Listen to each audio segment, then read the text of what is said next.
Section 1. You will hear a man inquiring in a tourist centre about activities suitable for families. First, you have some time to look at questions 1 to 4.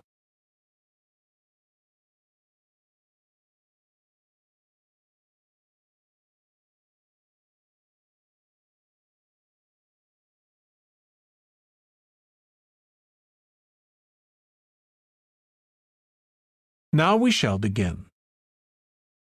You should answer the questions as you listen because you will not hear the recording a second time.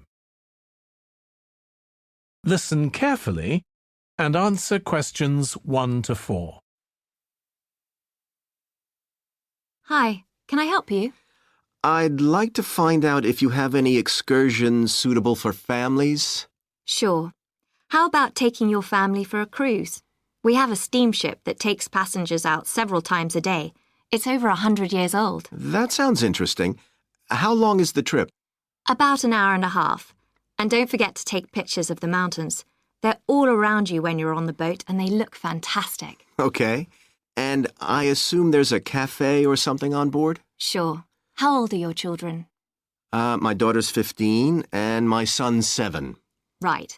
Well, there are various things you can do once you've crossed the lake to make a day of it. One thing that's very popular is a visit to the country farm. You're met off the boat by the farmer and he'll take you to the holding pens where the sheep are kept. Children love feeding them. My son would love that. He really likes animals. Well, there's also a 40-minute trek round the farm on a horse if he wants. Do you think he'd manage it? He hasn't done that before. Sure. It's suitable for complete beginners. Good. And again, visitors are welcome to explore the farm on their own, as long as they take care to close gates and so on. There are some very beautiful gardens along the side of the lake which also belong to the farm. They'll be just at their best now. You could easily spend an hour or 2 there. Okay, well, that all sounds good. And can we get lunch there? You can, and it's very good, though it's not included in the basic cost. You pay when you get there. Right. Before you hear the rest of the conversation, you have some time to look at questions 5 to 10.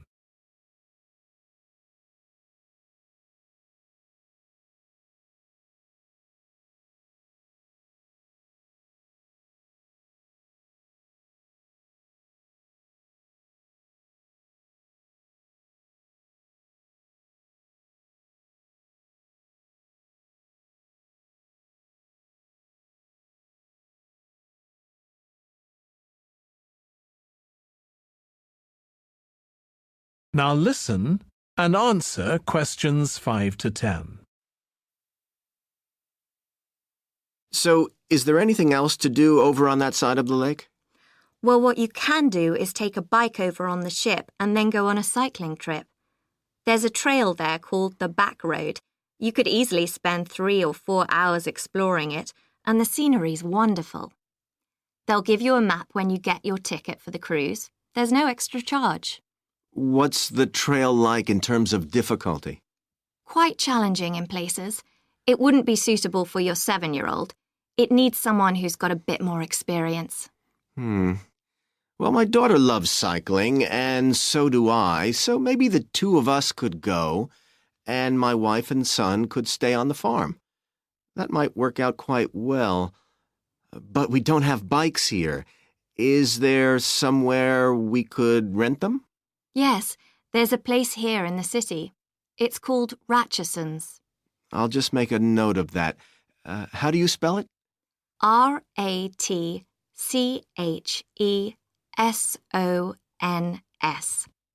It's just by the cruise ship terminal. Okay. You'd also need to pick up a repair kit for the bike from there to take along with you, and you'd need to take along a snack and some water. It'd be best to get those in the city. Fine. That shouldn't be a problem. And I assume I can rent a helmet from the bike place. Sure, you should definitely get that. It's a great ride, but you want to be well prepared because it's very remote. You won't see any shops round there or anywhere to stay, so you need to get back in time for the last boat. Yeah. So what sort of prices are we looking at here? Let's see. That'd be 1 adult and 1 child for the cruise with farm tour. That's $117, and an adult and a child for the cruise only, so that's $214 altogether. Oh, wait a minute. How old did you say your daughter was? 15. Then I'm afraid it's $267 because she has to pay the adult fare, which is $75, instead of the child fare, which is $22. Sorry about that. That's okay. So how do we find out? Section 2. You will hear a restaurant manager talking to a small group of new staff who are starting work as kitchen assistants in a restaurant. First, you have some time to look at questions 11 to 16.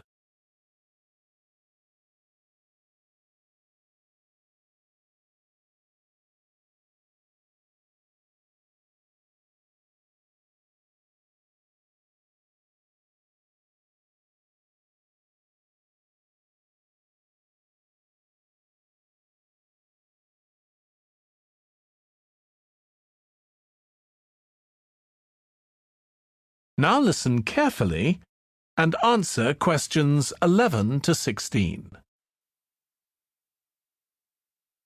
Good morning, everyone. My name's Joy Parkins, and I'm the restaurant manager. And I understand that none of you have had any previous experience as kitchen assistants. Well, you might be feeling a bit nervous now, but most of our kitchen assistants say they enjoy the work. OK, they might get shouted at sometimes, but it's nothing personal. And they're pleased that they have so many different things to do, which means they never get bored. And I'll tell you straight away that if you do well, we might think about moving you up and giving you some more responsibility. Right, well, you've all shown up on time, which is an excellent start. Now, I'm glad to see none of you have unsuitable footwear, so that's good. You need to be careful as the floors can get very wet and slippery. Those of you with long hair have got it well out of the way, but some of you'll need to remove your rings and bracelets. Just put them somewhere safer today, and remember to leave them at home tomorrow, as they can be a safety hazard. Now, it's going to be a busy day for you all today. We don't have any tables free for this evening, and only a few for lunch. Fortunately, we've got our head chef back. He was away on holiday all last week, which meant the other chefs had extra work. Now, I'll tell you a bit more about the job in a minute, but first, some general regulations. For all of you, whatever your age, there's some equipment you mustn't use until you've been properly trained, like the waste disposal system, for example, for health and safety reasons. Then I think there are 2 of you here who are under 18. That's Emma and Jake, isn't it? Right. So for you 2, the meat slicer is out of bounds, and of course none of you are allowed to use the electric mixer until you've been shown how it works. Now, you may have heard that this can be a stressful job, and I have to say that can be true. You'll be working an 8-hour day for the first week, though you'll have the chance to do overtime after that as well if you want to. But however long the hours are, you'll get a break in the middle.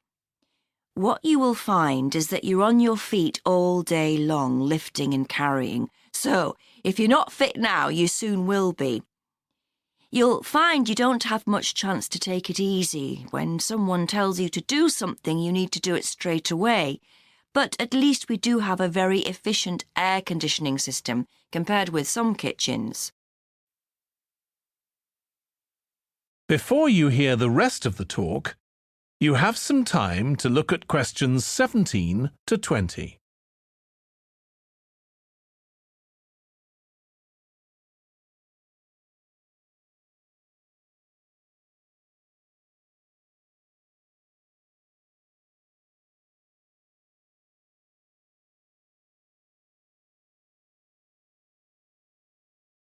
Now listen and answer questions 17 to 20. Now, let me tell you about some of the people you need to know. So, as I said, I'm Joy Parkins, and I decide who does what during the day and how long they work for. I'll be trying to get you to work with as many different people in the kitchen as possible, so that you learn while you're on the job. One person whose name you must remember is David Field. If you injure yourself at all, even if it's really minor, you must report to him, and he'll make sure the incident is recorded and you get the appropriate treatment. He's trained to give basic treatment to staff himself, or he'll send you off somewhere else if necessary. Then there's Dexter Wills. He's the person you need to see if you smash a plate or something like that. Don't just leave it and hope no one will notice. It's really important to get things noted and replaced, or there could be problems later. And finally, there's Mike Smith. He's the member of staff who takes care of all the stores of perishables. So, if you notice we're getting low in flour or sugar or something, make sure you let him know so he can put in an order. OK, now the next thing we need to cover. Section 3. You will hear two students called Trudy and Stuart, who are both studying to be librarians, discussing a paper that they are going to write together. First, you have some time to look at questions 21 to 23.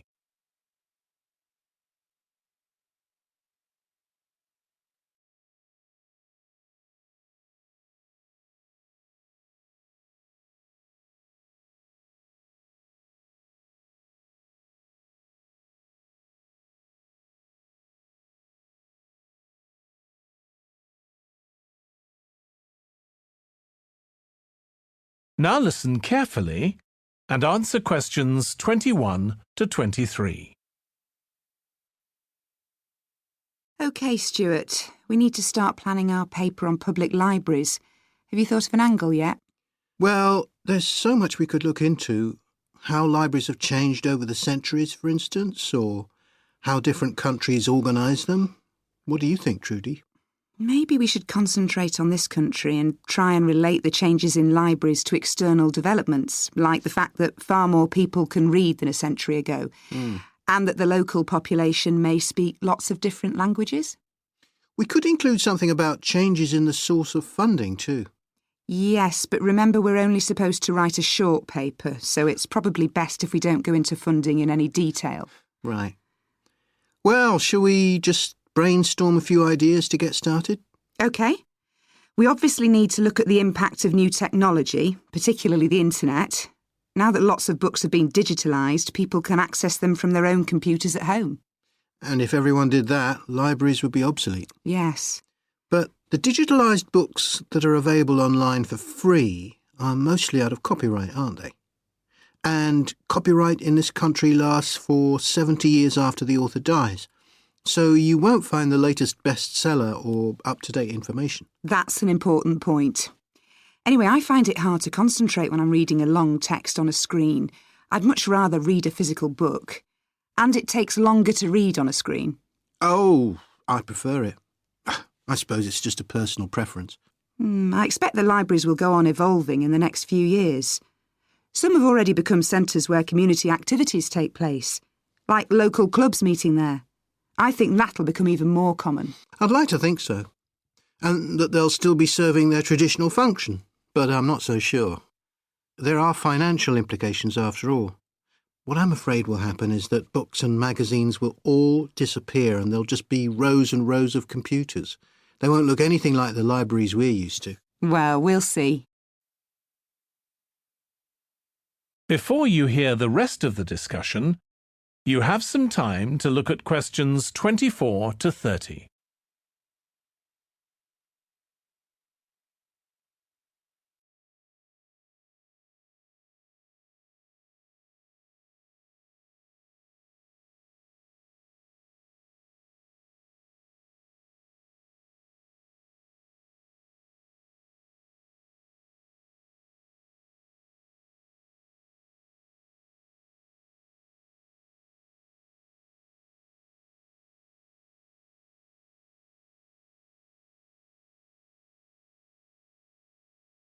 Now listen and answer questions 24 to 30. I've just had an idea. Why don't we make an in-depth study of our local public library as background to our paper? Yes, that'd be interesting, and raise all sorts of issues. Let's make a list of possible things we could ask about, then work out some sort of structure. For instance, we could interview some of the staff and find out whether the library has its own budget or if that's controlled by the local council. And what their policies are.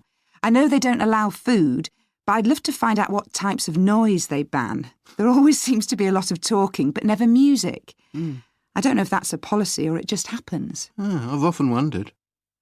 Then there are things like how the library is affected by employment laws. I suppose there are rules about working hours, facilities for staff and so on. Right. Then there are other issues relating to the design of the building and how customers use it, like what measures does the library take to ensure their safety? They'd need floor coverings that aren't slippery, and emergency exits, for instance. Oh, and another thing, there's the question of the kind of insurance the library needs to have, in case anyone gets injured. Yes, that's something else to find out. You know something I've often wondered? What's that? Well, you know they've got an archive of local newspapers going back years. Well, next to it, they've got the diary of a well-known politician from the late 19th century. I wonder why it's there. Do you know what his connection was with this area? No idea.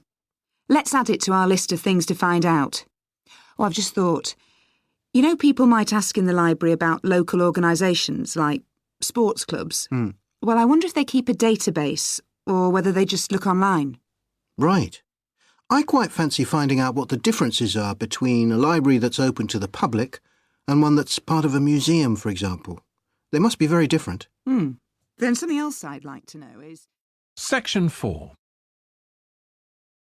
You will hear part of a lecture for business students about business values. First, you have some time to look at questions 31 to 40.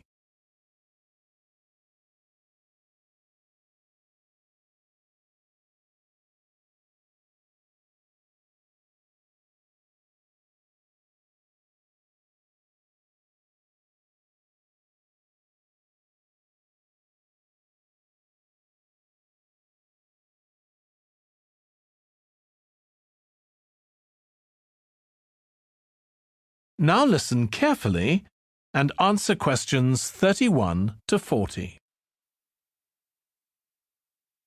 In public discussion of business, we take certain values for granted.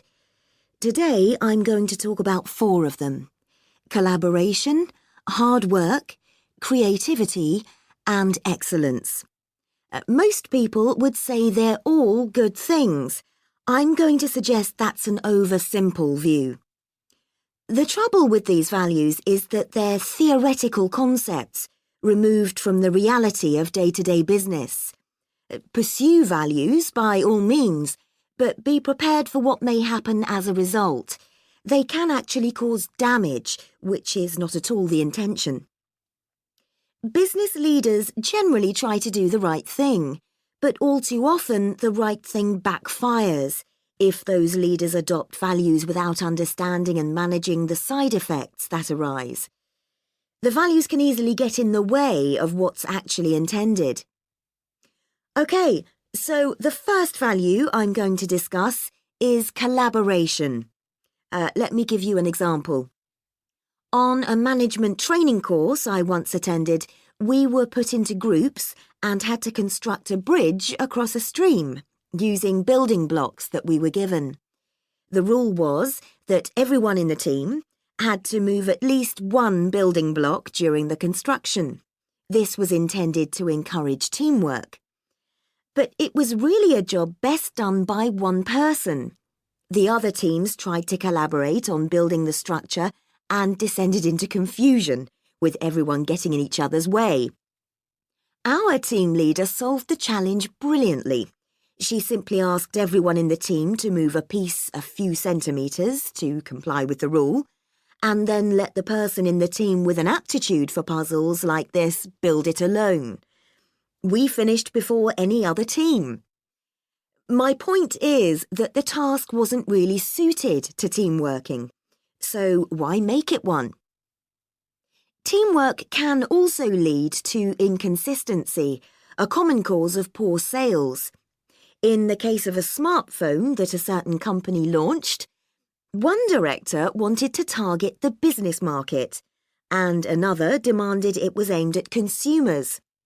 The company wanted both directors to be involved, so gave the product a consumer-friendly name, but marketed it to companies. The result was that it met the needs of neither group. It would have been better to let one director or the other have his way, not both.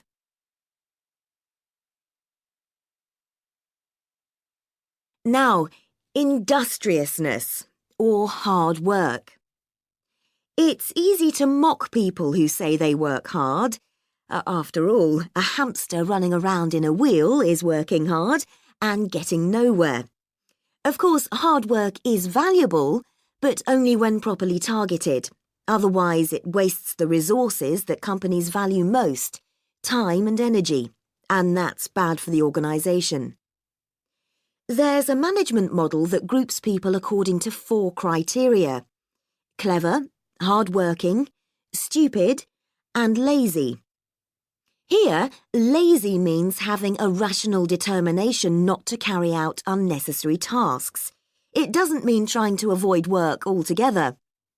Most people display 2 of these characteristics, and the most valuable people are those who are both clever and lazy. They possess intellectual clarity, and they don't rush into making decisions. They come up with solutions to save the time and energy spent by the stupid and hard-working group. Instead of throwing more man-hours at a problem, the clever and lazy group looks for a more effective solution. Next, we come to creativity. This often works well. Creating an attention-grabbing TV commercial, for example, might lead to increased sales. But it isn't always a good thing. Some advertising campaigns are remembered for their creativity without having any effect on sales. This happened a few years ago with the launch of a chocolate bar. Subsequent research showed that plenty of consumers remembered the adverts, but had no idea what was being advertised. The trouble is that the creator derives pleasure from coming up with the idea and wrongly assumes the audience for the campaign will share that feeling. A company that brings out thousands of new products may seem more creative than a company that only has a few, but it may be too creative and make smaller profits. Creativity needs to be targeted to solve a problem that the company has identified. Just coming up with more and more novel products isn't necessarily a good thing. And finally, excellence. We all know companies that claim they strive for excellence, but it takes a long time to achieve excellence. In business, being first with a product is more profitable than having the best product. A major study of company performance compared pioneers, that is, companies bringing out the first version of a particular product, with followers, the companies that copied and improved on that product. The study found that the pioneers commanded an average market share of 29%, while the followers achieved less than half that, only 13%, even though their product might have been better. Insisting on excellence in everything we do is time-consuming, wastes energy, and leads to losing out on opportunities. Sometimes second-rate work is more worthwhile than excellence. Make sure it's excellent sounds like a good approach to business, but the just get started approach is likely to be more successful.